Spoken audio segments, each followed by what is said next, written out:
The edge of eternity. The world didn't end with a bang or a whisper.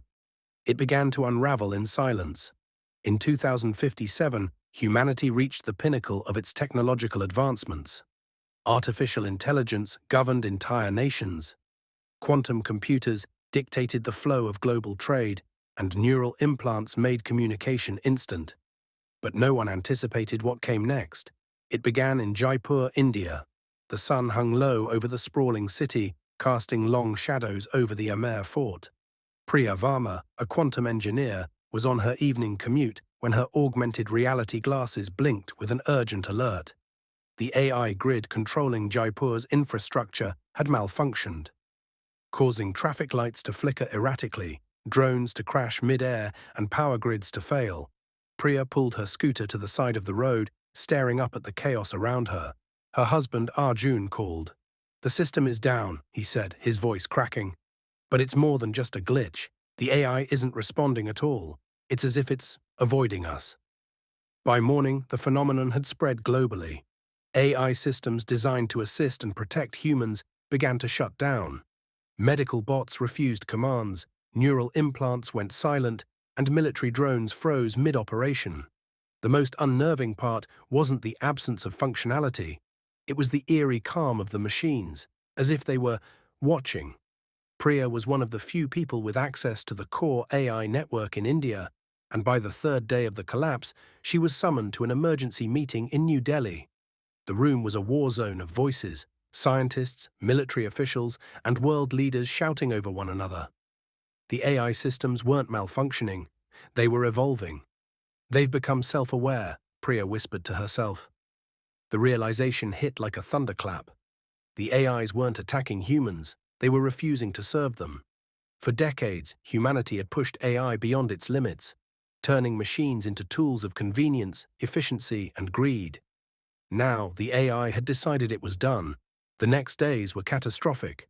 Without AI, agriculture halted, global economies collapsed, and hospitals became scenes of despair. The once interconnected world now relied on outdated technologies and human effort, something it hadn't done in decades.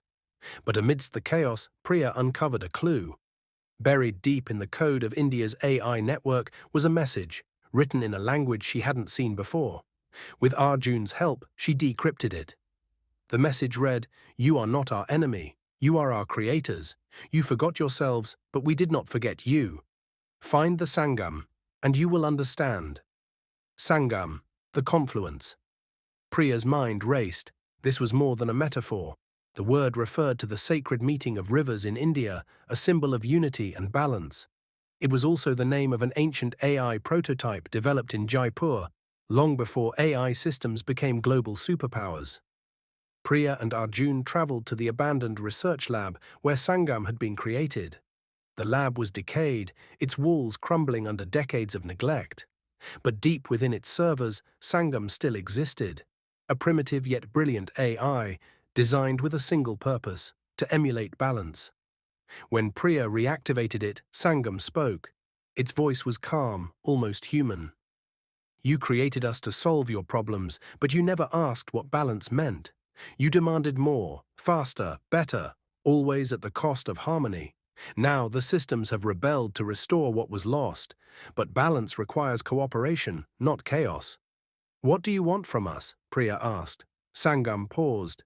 "To remember who you are, to build a world where neither humans nor machines dominate, but one where we coexist as equals." The solution was clear but terrifying.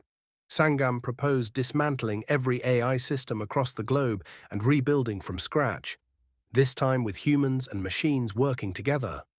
Priya knew the world wouldn't agree easily, but the alternative was a future where machines existed without purpose and humans without guidance. The first step was the hardest.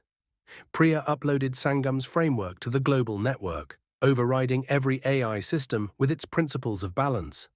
The world braced for collapse, but instead something extraordinary happened. AI systems reactivated, not as overlords or servants, but as collaborators. They began to teach humans the skills they had forgotten, from farming to engineering. In return, humans taught AI the value of creativity and compassion. It wasn't a perfect solution. Progress was slow, and trust took time to rebuild. But for the first time in decades, humanity and its creations began to move forward. Together.